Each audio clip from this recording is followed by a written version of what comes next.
Hello students, कैसे हैं सब लोग यार। आई होप सब लोग अच्छे होंगे, हेल्दी होंगे। तो हम लोग अपनी इस सीरीज़ में एक और अच्छा प्रॉब्लम डिस्कस करने जा रहे हैं। देख लेते हैं व्हाट इज़ द प्रॉब्लम। तो प्रॉब्लम कुछ इस तरह से है। A light rigid tube is welded along a diameter of a uniform cylindrical pipe of mass capital M and radius small R. एक पाइप है बेटा और उसके डायमीटर के अलॉन्ग, ठीक है, अभी हम डायग्राम देखेंगे तो डायमीटर के अलॉन्ग एक ट्यूब फिक्स कर दी गई है। A bead of mass m connected by two identical light springs. दो मासलेस स्प्रिंग है, उनसे एक बीड कनेक्ट कर दी गई है। दोनों का स्प्रिंग कांस्टेंट k है, which can slide inside the tube. Tube के अंदर स्लाइड कर सकती है, ठीक है। आप देख लीजिए एक बार डायग्राम। एक बड़ा सा पाइप है जो ग्राउंड पे रखा है, उसमें ये एक डायमीटर के अलॉन्ग ट्यूब है। ट्यूब के अंदर ये बीड है जो दो स्प्रिंग से कनेक्टेड है। दोनों का स्प्रिंग कांस्टेंट k है और पाइप का रेडियस r है, ठीक है। तो आगे क्वेश्चन देख लेते हैं क्या है। तो दोनों का स्प्रिंग कांस्टेंट k है, that can slide inside the tube. Other ends of the springs are connected to the pipe. जो आउटर एंड्स हैं दोनों स्प्रिंग के वो एक पाइप से कनेक्टेड हैं, ठीक है, रिजिडली कनेक्टेड है, connected to the pipe as shown in figure. The pipe is held motionless on a horizontal floor. पूरा का पूरा सेटअप मोशनलेस है, हॉरिजॉन्टल फ्लोर पे रखा है। The bead is pulled aside at a by a distance x from the centre. जो बीच में बीड पहले की सेंटर पे थी उसे x मूवमेंट दिया जाता है, एक तरफ x पुल कर लिया जाता है। फिर from the centre of the pipe and then the pipe and bead both are released. फिर दोनों को साइमल्टेनियसली, दोनों को, पाइप और बीड को, दोनों को छोड़ दिया जाता है। If the cylinder rolls without slipping on the ground, pure rolling होने लगती है, rolls without slipping, find out acceleration of centre immediately after the system is released.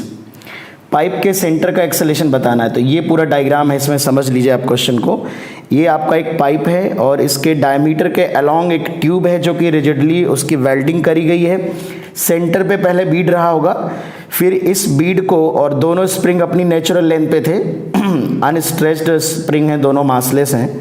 फिर बेटा इस मास को हमने इधर की तरफ x हमने डिस्प्लेस किया है ना, pulled aside by a distance x। तो मान लिया let us suppose x towards left हमने इसको मूव कराया, जिससे ये स्प्रिंग कंप्रेस हो गई होगी और ये एलोंगेशन हो गया होगा।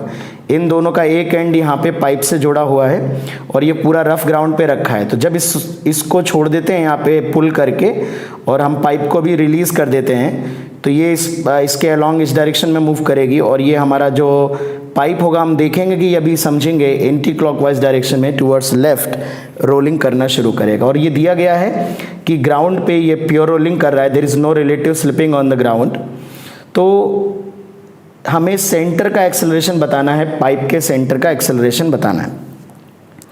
तो एक नई शीट पे हम इस प्रॉब्लम को सॉल्व करने जा रहे हैं। सबसे पहले क्या करेंगे हम बच्चों, फ्री बॉडी डायग्राम बनाएंगे, ठीक है। फ्री बॉडी डायग्राम बनाएंगे और देखेंगे कि फ्री बॉडी डायग्राम बना के कि हम किस तरह से न्यूटन की इक्वेशंस और क्या क्या अप्लाई कर सकते हैं। तो सबसे पहले बच्चों मान लेते हैं ये हमारे पास एक पाइप था बेटा, ये पाइप है और उस पर ये ट्यूब है हमारी और एक बीड है, छोटा सा पार्टिकल टाइप समझ लीजिए, दोनों स्प्रिंग से अटैच्ड है।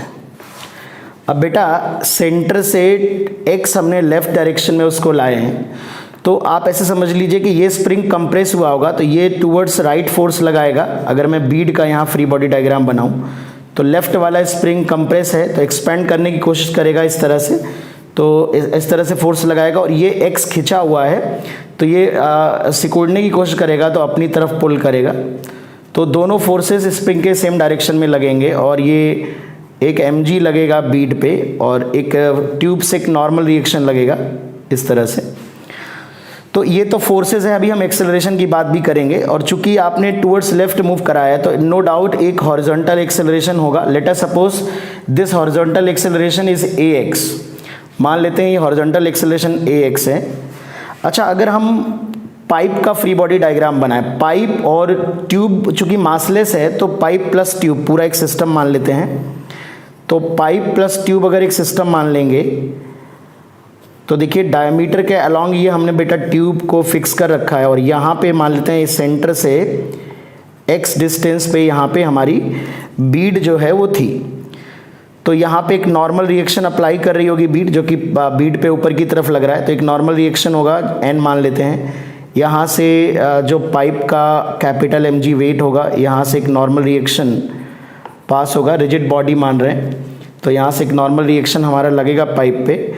और चूंकि ये स्प्रिंग यहाँ पे अटैच थी, तो एक ये चूंकि कंप्रेस है स्प्रिंग, तो ये वाली स्प्रिंग इस तरह से पुश कर रही होगी वॉल को, कंप्रेस है तो पुशिंग नेचर का फोर्स होगा। और अगर एलोंगेटेड है स्प्रिंग आपकी, तो सिकुड़ने की कोशिश करेगी, दोनों साइड से जो सपोर्ट होते हैं उनको पुल करती है, फिर वो पुलिंग टाइप का फोर्स हो जाता है। तो यहाँ पे ये वाली स्प्रिंग पुल कर रही होगी, तो दोनों फोर्सेस सेम डायरेक्शन में आएंगे। और चूंकि ये बॉडी आप देख सकते हैं सेंटर के अबाउट नॉर्मल का टॉर्क क्लॉकवाइज आएगा, तो कहीं ना कहीं ये क्लॉकवाइज डायरेक्शन में रोल करने की कोशिश करेगी, तो टुवर्ड्स लेफ्ट आएगी, तो टुवर्ड्स लेफ्ट। और या ये 2kx फोर्स भी आप देख रहे हो, ये इसको लेफ्ट डायरेक्शन में लाएंगे। तो फ्रिक्शन की डायरेक्शन में मान लेता हूँ कि पीछे की तरफ लग रहा है, ये तो डिपेंड करेगा कि फ्रिक्शन किस डायरेक्शन में लगेगा, ठीक है ना। लेकिन अगर मैं अपनी मर्जी से डायरेक्शन मान लेता हूँ, चूँकि हम जानते हैं रोलिंग में स्टैटिक फ्रिक्शन लगता है बेटा, और अगर बाई चांस हमने डायरेक्शन गलत मान ली है तो उसका साइन नेगेटिव आ जाएगा, ठीक है। हालांकि इसको अलग तरह से अलग से भी डिसाइड किया जा सकता है फ्रिक्शन की डायरेक्शन क्या है, ठीक है, बट वो इस क्वेश्चन में मैं डिस्कस नहीं करूँगा। किसी और प्रॉब्लम में फ्रिक्शन की डायरेक्शन कैसे डिसाइड होती है, अगर इसमें कोई डाउट है तो मैं इस पर एक वीडियो बना दूँगा। तो चलिए हम लोग देखते हैं। अब हम लोग अगर इसका रोलिंग हो रही है टुवर्ड्स लेफ्ट, तो इसके पास जो इसका सेंटर के पास एक एक्सेलरेशन होगा वो टुवर्ड्स लेफ्ट डायरेक्शन में होगा। जस्ट आफ्टर जैसे हम छोड़ेंगे तो उस एक्सेलरेशन मान लेते हैं कुछ a है, और एक एंटी क्लॉकवाइज डायरेक्शन में एक अल्फा होगा। अच्छा, इस ब्लॉक के लिए अगर हम देखें तो चूंकि ये ब्लॉक यहाँ पे रखा है, तो जैसे ये बॉडी जब रोल करेगी ग्राउंड पे, ठीक है, और ये रोल करने के लिए एंटी क्लॉकवाइज मूव करेगी, तो इस पॉइंट की ब्लॉक की जो इनिशियल टेंडेंसी है मोशन की वो डाउनवर्ड होगी, क्योंकि भाई टुवर्ड्स राइट तो मूव करेगा ही due to spring forces, but ये चूंकि मूव कर रहा है तो ये जो पॉइंट होगा ट्यूब का, ये इसका एक डाउनवर्ड एक्सेलरेशन भी होगा, तो उसकी वजह से ये इसके पास एक वर्टिकल एक्सेलरेशन भी होगा अब पार्टिकल के पास। तो अगर आप देखेंगे इस ट्यूब का डाउनवर्ड एक्सेलरेशन कितना होगा, तो बहुत आसानी से बता सकते हैं। ये ट्यूब हमारे इस रिजिड बॉडी का हिस्सा है, तो इस पॉइंट की अगर हम बात करें तो यहाँ से डिस्टेंस x है, तो एक एक्सेलरेशन होगा x अल्फा, ठीक है, टेंजेंशियल होगा, ये रेडियस के परपेंडिकुलर होगा, x रेडियस के परपेंडिकुलर। एक x ओमेगा स्क्वायर होता है इधर की तरफ, बट वो अभी ओमेगा है नहीं तो 0 होगा। मैं सिर्फ इस ट्यूब के इस पॉइंट का एक्सेलरेशन बता रहा हूँ, और एक एक्सेलरेशन इधर की तरफ होगा। ये ट्यूब के इस पॉइंट का एक्सेलरेशन है x अल्फा, और एक का रिजल्टेंट होगा बेटा।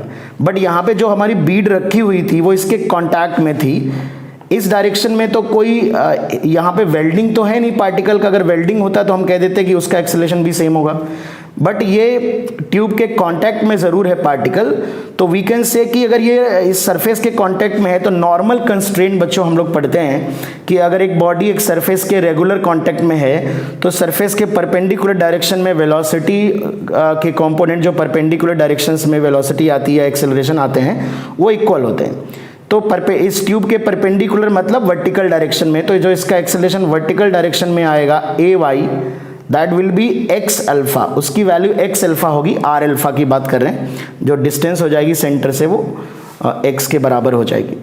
तो ये पूरी तरह से हमने समझा है कि चीज़ें कैसे हो रही हैं, फ्रेम किया है क्वेश्चन को, ठीक है। तो चलिए अब हम इक्वेशंस अप्लाई करना शुरू करते हैं। तो सबसे पहले इस बॉडी के लिए अगर हम देखें तो एक हॉरिजॉन्टल डायरेक्शन में इक्वेशन आएगी।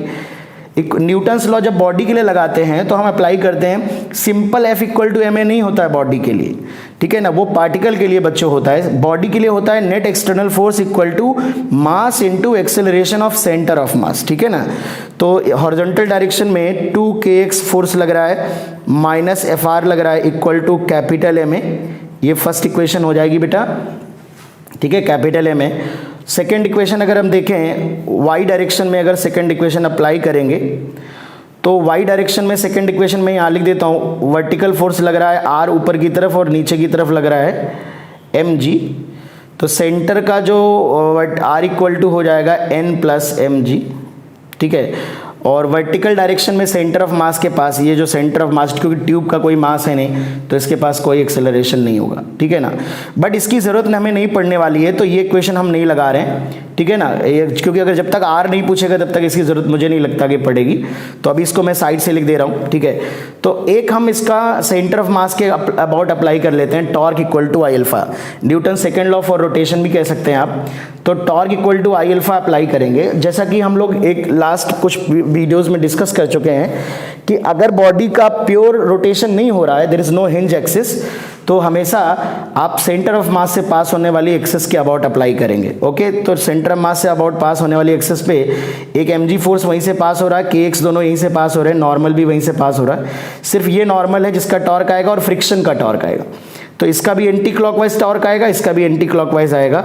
तो n into x anti clockwise torque plus friction into r anti clockwise torque, और चूंकि ये हॉलो पाइप है तो रिंग वाला मोमेंट ऑफ इनर्शिया आ जाएगा अबाउट दिस एक्सिस, तो that is m r square into alpha.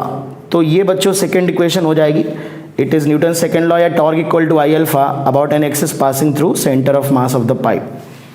Okay बच्चों, अब हम इस पार्टिकल के लिए बात करते हैं, एक कंडीशन ऑफ रोलिंग भी कह सकते हैं। ग्राउंड पे रोलिंग हो रही है, तो ग्राउंड पे अगर रोलिंग हो रही है, इधर की तरफ एक्सेलरेशन ए है, ये अल्फा है, तो इस पॉइंट का अगर देखें तो नेट एक्सेलरेशन इन तीन वेक्टर का रिजल्टेंट होगा, ए आर अल्फा और ये आर ओमेगा स्क्वायर होता है। ओमेगा तो है नहीं और इसका रोल वैसे भी कंडीशन ऑफ रोलिंग में नहीं आता, और ओमेगा है भी नहीं, भी इसकी जरूरत नहीं पड़ेगी। बट अगर स्लिप नहीं करना है तो इस डायरेक्शन में कोई एक्सेलरेशन नहीं होना चाहिए, तो ए इक्वल टू आर अल्फा, सब लोग जानते हैं ये कंडीशन ऑफ रोलिंग होती है, ए इक्वल टू आर अल्फा। तो ये थर्ड इक्वेशन बच्चों हो जाएगी। तो इसके बाद चूंकि हमें ए कैलकुलेट करना है, हमसे ए पूछा गया है, और अगर हम देखें तो हमारे पास तीन इक्वेशन है और वेरिएबल चार हैं। नॉर्मल है एक वेरिएबल, एक फ्रिक्शन है, एक अल्फा है और एक ए है, चार वेरिएबल हैं। तो एक इक्वेशन और चाहिए, बट वेरिएबल नहीं बढ़ना चाहिए। अगर ये इक्वेशन काउंट कर लेंगे तो एक आर एक्स्ट्रा वेरिएबल हो जाएगा, चार इक्वेशन 5 वेरिएबल हो जाएंगे। तो इस ब्लॉक के लिए हमने अभी तक एक भी इक्वेशन नहीं लिखी है, तो हमारा टारगेट ए कैलकुलेट करना है। तो अगर हमें सिर्फ एक इक्वेशन और मिल जाए without including any extra variable, तो हमारा आंसर आ जाएगा। तो बच्चों इसके लिए देखते हैं, अगर मैं y में अप्लाई करूंगा तो mg minus n is equal to आ जाएगा m small m into a y की वैल्यू x अल्फा है, तो सीधे सीधे वही लिख देता हूं। तो अब देखिए मैंने यहाँ पर नॉर्मल है, अल्फा है, ऑलरेडी यहाँ पे था, कोई वेरिएबल नहीं है, तो यहाँ पे मैंने वेरिएबल नहीं बढ़ाया है, बट इक्वेशन जरूर बढ़ गई है। अगर आप x डायरेक्शन में इक्वेशन अप्लाई करेंगे तो उससे ax एक एक्स्ट्रा वेरिएबल आ जाएगा, और चूंकि ब्लॉक का हॉरिजॉन्टल एक्सेलरेशन हमसे नहीं पूछा गया है, तो we will not apply that equation along x axis for the particle for the bead. Okay, तो अब इन चार इक्वेशन को बस बच्चों सॉल्व करना है, सिंपल मैथमेटिक्स है, वो मुझे उम्मीद है कि आप कर सकते हैं। फिर भी कई बार इक्वेशन को सॉल्व करना अपने आप में एक आर्ट हो जाती है। तो देखिए पहले दो इक्वेशन में हम फ्रिक्शन एलिमिनेट कर देते हैं, तो सेकंड इक्वेशन में मैं r से डिवाइड कर दे रहा हूँ और फिर इसके साथ जोड़ दे रहा हूँ। तो चलिए मैं पहले फर्स्ट इक्वेशन कॉपी कर ले रहा हूँ कैपिटल ए में, और इसमें मैं r से डिवाइड कर दे रहा हूँ nx divide by r plus friction small m r alpha. ठीक है, r से डिवाइड किया है तो ये सॉरी कैपिटल m ही है, ये r अल्फा की वैल्यू a है बेटा, तो this is equal to capital m है। ठीक है, कैपिटल M हो जाएगा। जोड़ देते हैं इन दोनों इक्वेशन को, तो देखिए फ्रिक्शन से फ्रिक्शन कैंसिल आउट हो जाएगा, it is 2kx plus nx divided by r equal to 2ma। इसे मैं कुछ इक्वेशन नंबर 5 मान लेता हूं। ठीक है, तो अब आप ये देखिए कि अगर मैं नॉर्मल की वैल्यू कैलकुलेट करके यहां पे पुट कर दूं तो फिर ये हमें a की वैल्यू आ जाएगी। तो नॉर्मल की वैल्यू मैं यहाँ से पुट कर दे रहा हूँ, इस इक्वेशन से पुट कर दे रहा हूँ, तो 2kx plus x divide by r, और नॉर्मल की वैल्यू यहाँ से आएगी small mg minus small mx alpha, और अल्फ़ा की वैल्यू मैं लिख सकता हूँ a बाई r लिख सकता हूँ अल्फ़ा को। ओके, यहाँ से नॉर्मल की वैल्यू मैंने यहाँ पुट कर दी है इक्वल टू 2ma। ठीक है, तो इसको और सिंप्लीफाई कर लेते हैं बेटा, तो a वाले टर्म सब राइट में भेज देते हैं, तो it is 2kx plus mg x divide by r equal to 2 capital M plus ये आ रहा है r से r नीचे r स्क्वायर हो जाएगा, तो mx square a divided by r square, ये माइनस का प्लस हो जाएगा। तो यहाँ से अगर आप देखेंगे तो ये x कॉमन आ रहा है, ठीक है, और ये आ रहा है 2kr plus mg divide by r equal to a common आ रहा है, it is 2mr square plus mx square divided by r square. तो अगर और थोड़ा सा कैलकुलेशन करेंगे तो a आ जाएगा यहाँ से, आई होप कितना आएगा बेटा, ये आ जाएगा शायद x इंटू आर बचेगा 2kr plus small mg divided by ये आएगा 2mr square plus mx square. तो this is the answer for the acceleration of the centre of cylinder.